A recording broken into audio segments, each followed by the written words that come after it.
Le magazine de l'actualité qui a dominé la semaine qui vient de s'achever, c'est la rétrospective. Merci de nous recevoir chez vous. La semaine a débuté par cette retentissante affaire des tombes communes découvertes à Maluku. Les enquêtes se poursuivent. Rappelez-vous, le gouvernement avait même organisé une journée porte ouverte à la morgue de l'hôpital général de référence de Kinshasa. D'où proviennent ces corps? C'était pour rassurer les uns et les autres. Nous avions également parlé du procès de Francis Delise, ce ressortissant belge qui a écopé de 20 ans de prison ferme avec astreinte financière dans une affaire de viol sur mineurs. Et enfin, on a vu débuter l'opération de dépôt des candidatures pour les élections provinciales prochaines. Redécouvrez tous ces sujets.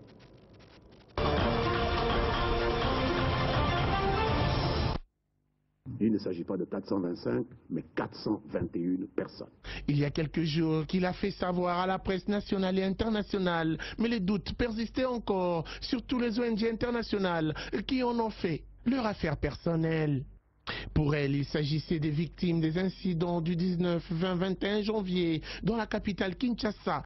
Une rumeur aussitôt démentie par le gouvernement congolais. Si quelqu'un a voulu faire un subterfuge pour détruire la crédibilité de ce pays, c'était un coup d'épée dans l'eau. Il est très clair que maintenant, nous venons de visiter dans ce bâtiment de la morgue centrale de l'hôpital de Kinshasa 315 corps en plus depuis le jour où on a enterré le 19 mars. C'est-à-dire un dépassement déjà de 15 morts.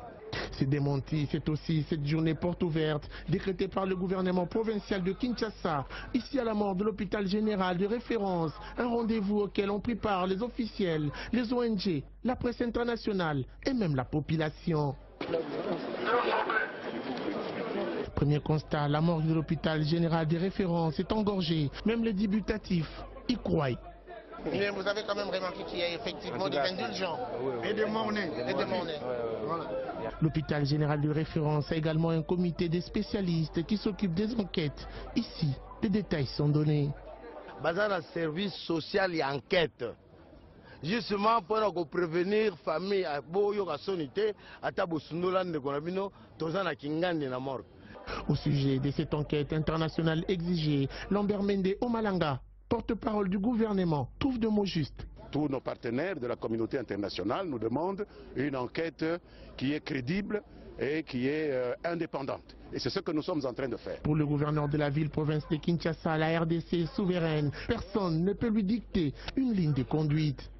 Il appartient au niveau du procureur général, s'ils ont l'appui, s'ils veulent l'appui des autres, la justice, vous savez bien qu'elle est indépendante.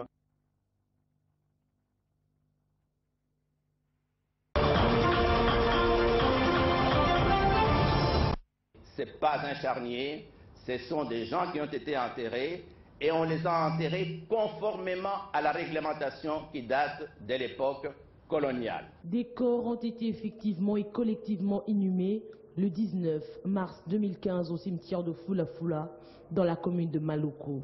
Après un certain temps, et je vous signale que la capacité installée de la morgue de Mamayemo est de 310 corps, on procède selon une réglementation qui date de l'époque coloniale.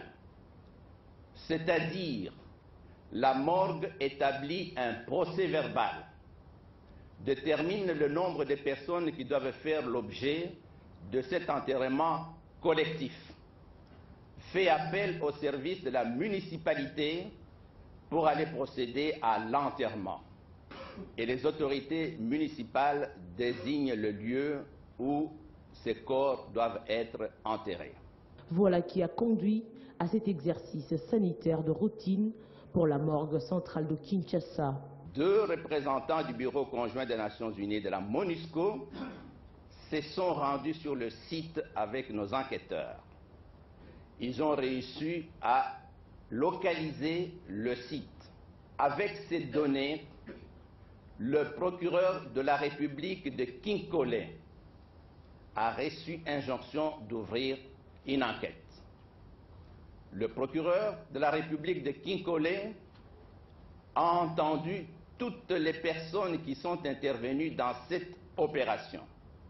Et le 19 mars, c'était 421 corps, 300 morts-nés et prématurés, 167 de sexe masculin et 133 de sexe féminin.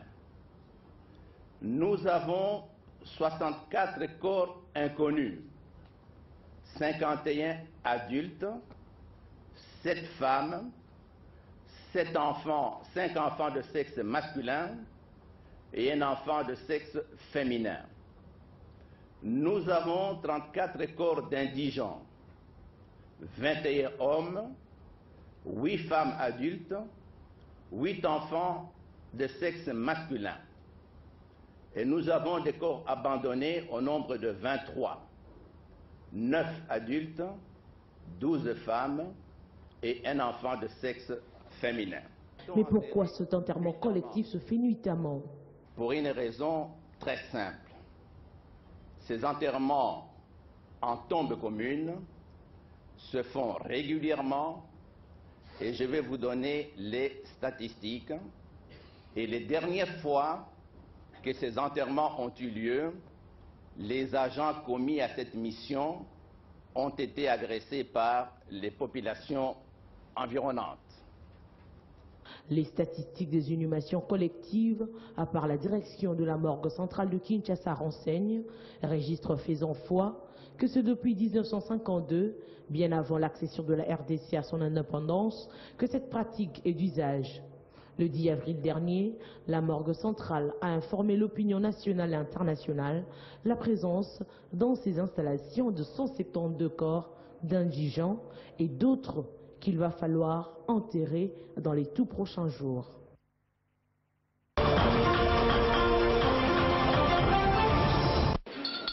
Le verdict était très attendu ce lundi au tribunal de grande instance de la Gombe, dans l'affaire qui opposait le ministère public à Francis Jacques Delisle, ces sujets belges résidant à Kinshasa depuis près d'une décennie, poursuivis pour viol sur mineurs. 20 ans de servitude pénale principale et une astreinte financière de 15 000 $ à verser à chacune des victimes. C'est la peine lui infligée. Et le tribunal, au regard de la gravité des faits et des actes de prévenus, ne lui accordera pas donc de circonstances atténuantes. Une sentence saluée par la ministre du Genre qui suivait le dossier de très près. Il est condamné et il doit subir la rigueur de la loi. Et ça va servir aussi de leçon pour ceux-là qui vont tenter encore de jouer des filles ou bien d'abuser des jeunes petites filles.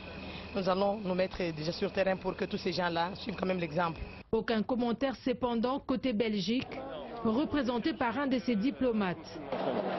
Non, mais vous êtes à l'ambassade de la Belgique, c'est un sujet belge qui a été... Pas de commentaire, pas de commentaire. Les avocats de la partie civile, eux, semblent être toujours sur leur soif. Le préjudice vraiment est énorme. Les tribunaux devraient tenir compte de tous ces paramètres-là, allouer à ces défis un montant important pouvant le permettre à remédier à leur situation. Un dénouement plus ou moins heureux pour une affaire qui va aussi de l'honneur du pays.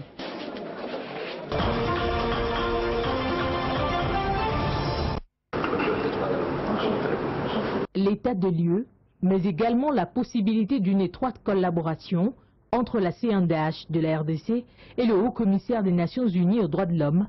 Ceci dans le souci d'avoir l'institution nouvellement installée de la Commission nationale des droits de l'homme.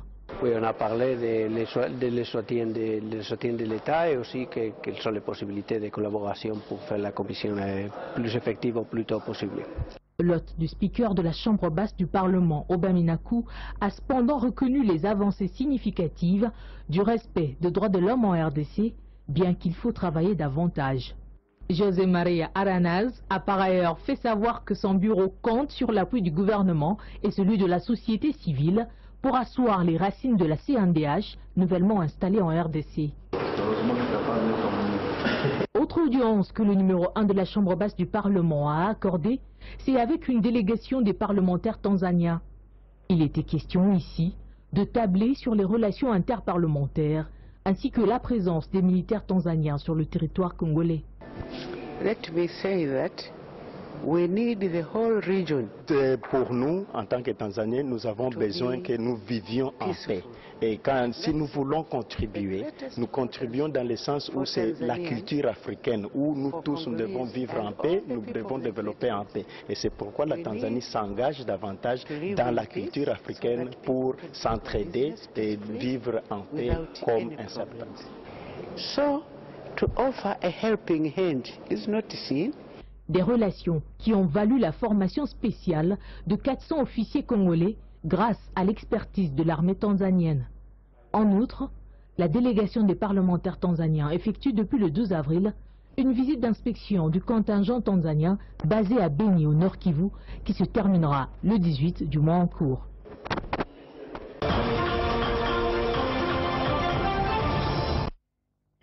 La piraterie, attaque à main armée des navires logistiques, prise d'otages à la demande de rançon et autres actes de terrorisme transfrontaliers, terrestres ou maritimes enregistrés en Afrique centrale, telles sont les différentes problématiques auxquelles les participants à ces assises vont devoir s'atteler.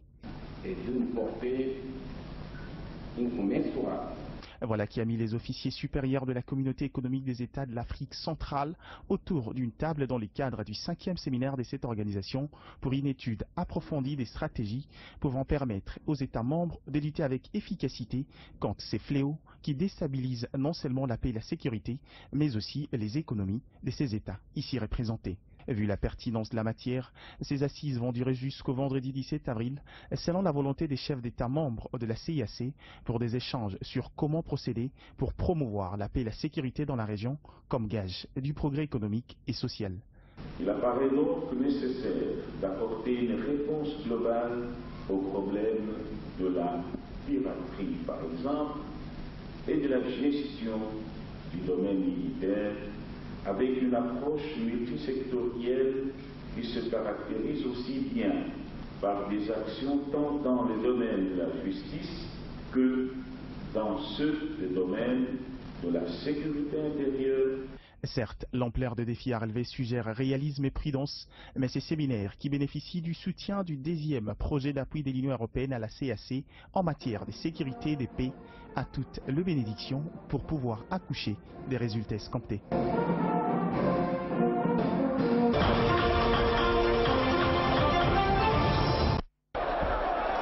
Qu'est-ce qui pourrait justifier ces actes inciviques si ce n'est que de la barbarie? Pour le ministre des Sports, il n'est plus question de tolérer ce genre de comportement. Comme vous avez eu à le constater, en fait, nous avons eu...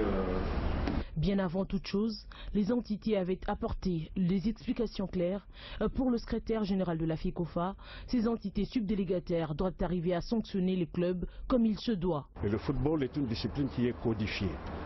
Et nous avons donné des assurances à son Excellence pour dire qu'au niveau de la fédération, nous allons appliquer le texte comme il se doit.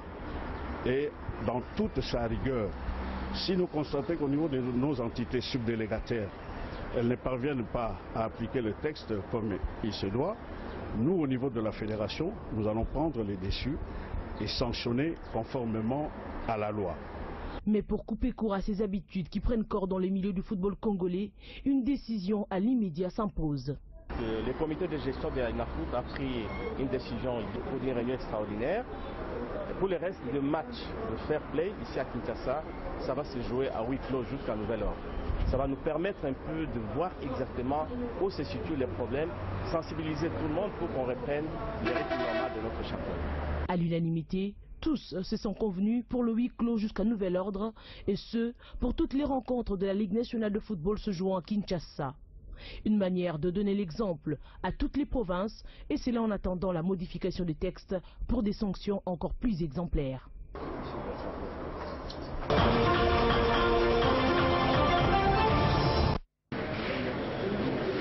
L'équipe de la Commission électorale nationale indépendante, conduite par le rapporteur Jean-Pierre Kalamba, est arrivée au bureau de réception et traitement des candidatures de la FUNA. Nous sommes bel et bien à Kinshasa, dans les installations de l'IMCA. Le constat est satisfaisant ici. Les agents électoraux sont en place et quelques fiches ont été déjà retirées par les partis politiques et candidats indépendants. Même constat au BRT de la Tiangou. Nous sommes dans la partie est de Kinshasa, installés à l'antenne de la Séningili.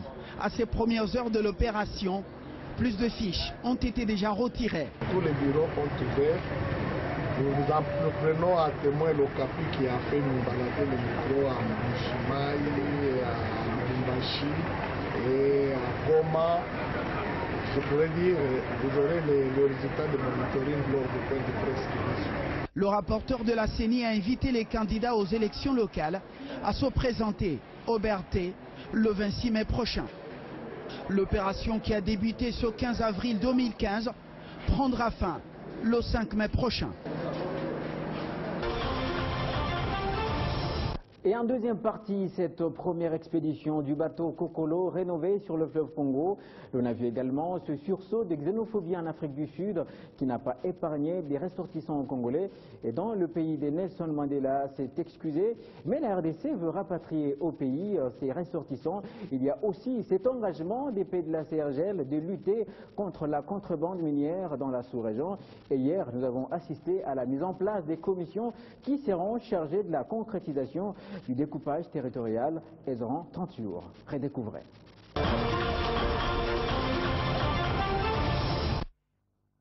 Après avoir reçu le rapport parallèle des différents services chargés d'enquêter sur cette affaire, le ministre de la Justice se retrouve une nouvelle fois devant la presse. 3 enquêtes ont été ordonnées sur instruction de ma part. Le procureur général de la République a réuni tous les services de sécurité, ainsi que la police, pour que chaque service puisse faire sa propre enquête.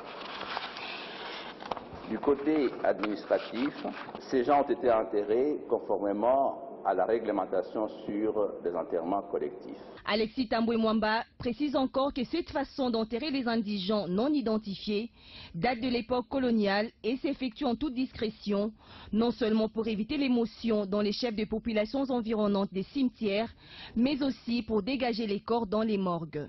Cette réglementation remonte à l'époque coloniale. Ils ont été enterrés dans des linceuls mortuaires. Ils n'ont pas été jetés par terre comme l'a prétendu un député dans un moment d'hystérie. Autre information, la journée porte ouverte organisée à l'hôpital général de Kinshasa.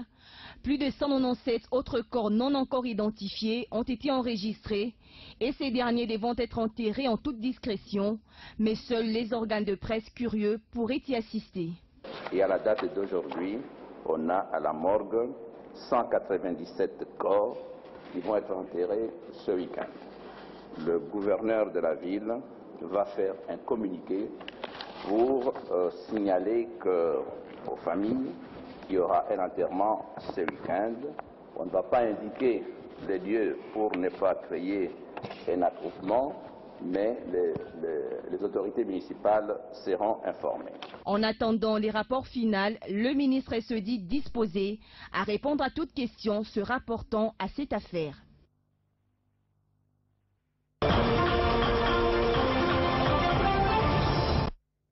Tout a commencé avec des propos incendiaires de cet homme envers les étrangers.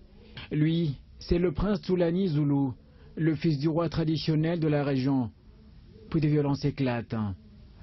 Des commerces pillés, des étrangers sauvagement attaqués, traitements inhumains et tueries.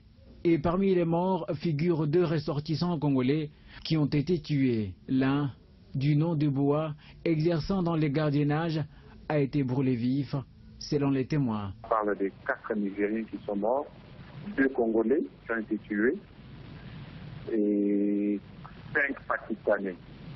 Et aujourd'hui, à Johannesburg, c'est encore plus pire parce que ça s'approche maintenant vers la ville. Des camps sécurisés pour accueillir les étrangers qui fuient les dangers ont été créés. Mais malgré cela, certains agents de sécurité sont complices.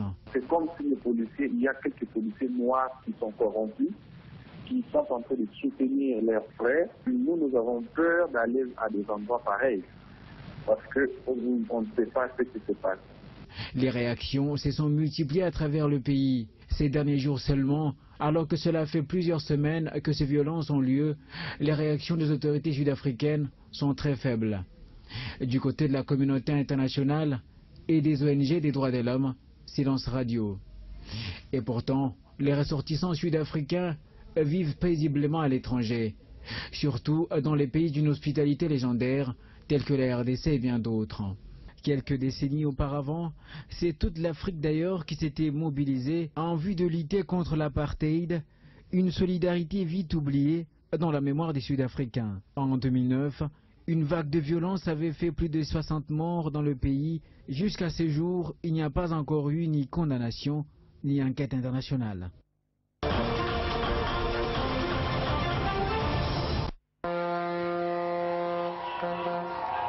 C'est cette ambiance qui a régné ici à la gare fluviale de Kinshasa au départ du premier convoi du bateau ITB Kokolo rénové. Billets en main, les passagers prennent place à bord de cet hôtel flottant dans lequel ils voyagent dans des conditions optimales et feront 2 semaines avant d'atteindre Kisangani. Les gens étaient d'abord sceptiques. Ils attendaient de voir les bateaux quitter Kinshasa et partir. Et lorsque le bateau arrive à Kisangani, il va devoir rentrer. C'est alors que, comme les gens auront appris à partir d'aujourd'hui que l'ITB Kokolo aura appareillé, ils vont commencer à constituer les charges. Embarquement fini, les passagers n'attendent plus que le ministre des Transports et le nouveau directeur général de la Société congolaise des transports et des ports pour commencer cette randonnée exceptionnelle. Notre joie aujourd'hui est parfaite et totale parce que c'est toute une ville qui flotte. Il s'agit d'une cité flottante. Il y a tout à bord, il y a des restaurants à bord. On peut aussi être informé à bord parce qu'il y a des écrans de télévision, il y a des toilettes, il y a donc une autre façon de voyager a commencé et ce n'est qu'un début, comme nous le disons. La volonté du chef de l'État, c'est de faire en sorte que ces programmes s'amplifient. Enfin, ITB Kokolo quitte Kinshasa pour Kisangani en passant par Mbandaka, Lisala, Bumba et Bassoko. Inauguré le 7 février dernier par le chef de l'État, Joseph Kabila, après 2 ans de travaux de réhabilitation, ce grand bateau a la capacité de transporter 412 passagers, outre les membres d'équipage et les 2 suites familiales.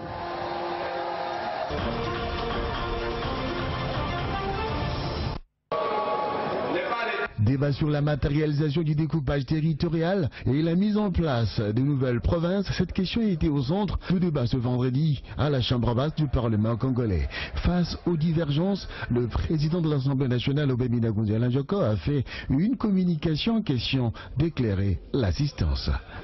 Le gouvernement gère la République au quotidien.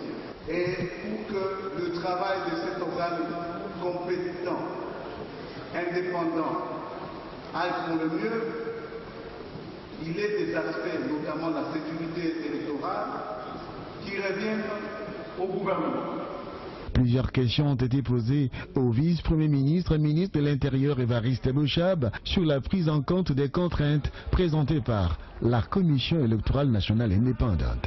L'auteur de la question orale avec débat, Christophe Lutundula, reste sceptique sur l'organisation des élections locales, municipales, urbaines et provinciales. Je suis un homme de conviction. Je vois ce qui est devant nous. Si nous disons que nous voulons gouverner ce pays, même après les élections, il ne faut pas nous piéger nous-mêmes. Pour le président du groupe parlementaire PPRD, Emmanuel Chadari, rien n'empêcherait au gouvernement de pouvoir organiser les élections en respectant le calendrier électoral global. On a peur des élections. On sait que lorsqu'on va organiser les élections locales, on ne gagnera rien. C'est pourquoi cette question a été adressée. On croit qu'on va freiner l'élan que nous avons déjà pris. Non. Il y aura élection. En toute liberté, les élus du peuple se sont prononcés pour ou contre l'initiative de l'honorable Lutundula en respectant les acquis du jeu démocratique.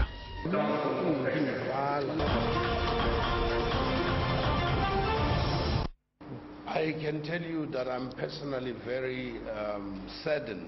Je peux vous dire que personnellement, je me sens touché par ce qui s'est passé parce que moi, individuellement, j'ai été bénéficiaire de la solidarité africaine. Ainsi, il n'y a vraiment pas de raison plausible pour que mon gouvernement, qui dans son émanation est constitué de gens qui partagent ma condition, donc qui ont vécu dans des pays africains, il n'est pas possible qu'un tel gouvernement puisse en arriver à une politique de haine envers nos frères et sœurs, donc envers nous-mêmes. Outre les efforts qui ont été fournis dans les jours passés pour pouvoir stabiliser la situation et protéger nos frères et sœurs africains qui vivent en Afrique du Sud, j'aimerais vous rassurer que pour tous ceux d'entre vous qui veulent voyager en Afrique du Sud, n'hésitez pas, allez-y, nous allons vous protéger. Peu importe la frustration et la gravité des raisons qui ont poussé certains Sud-Africains à perpétrer ces attaques, ces raisons ne pourront jamais donner raison aux Sud-Africains pour pouvoir attaquer leurs frères du continent africain. Et de la manière la plus forte, nous condamnons les comportements barbares de certains de nos concitoyens. Et au nom du gouvernement sud-africain, au nom de mon ambassade et en mon nom propre, j'aimerais présenter mes excuses à tous les Congolais à cause de ce qui s'est passé, provoqué par certains de nos concitoyens. I ask you, ladies and gentlemen, to...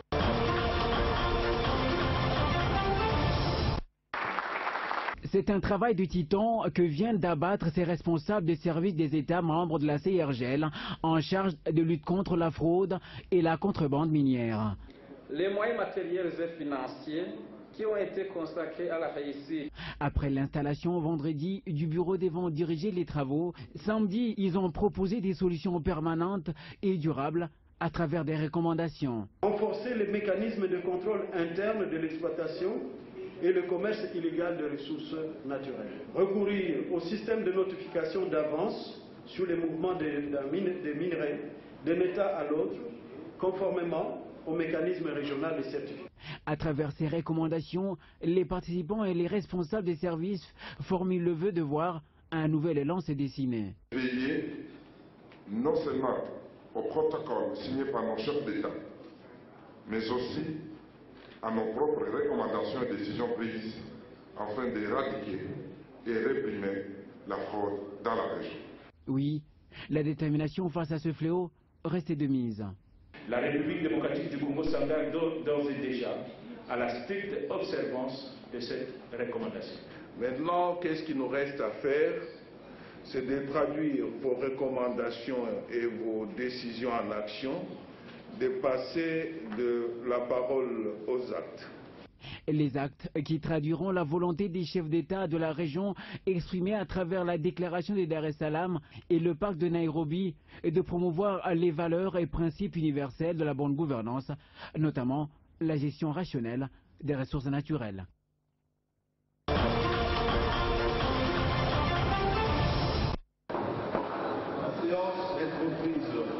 La réplique du vice-premier ministre et ministre de l'Intérieur Évariste Bochab est claire. La mise en place des nouvelles provinces sera effective. Le gouvernement est déterminé à pouvoir mettre tout en œuvre pour l'organisation des élections locales, municipales, urbaines et provinciales.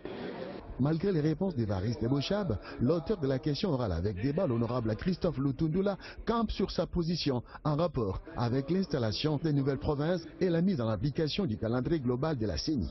La question posée par Christophe Lutundula aura permis à la représentation nationale de pouvoir tenir un débat enrichissant sur les responsabilités du gouvernement. Avec ces débats, la Chambre basse du Parlement congolais a fait preuve du respect de la liberté d'opinion et la tolérance des éléments clés pour l'avancement du processus électoral.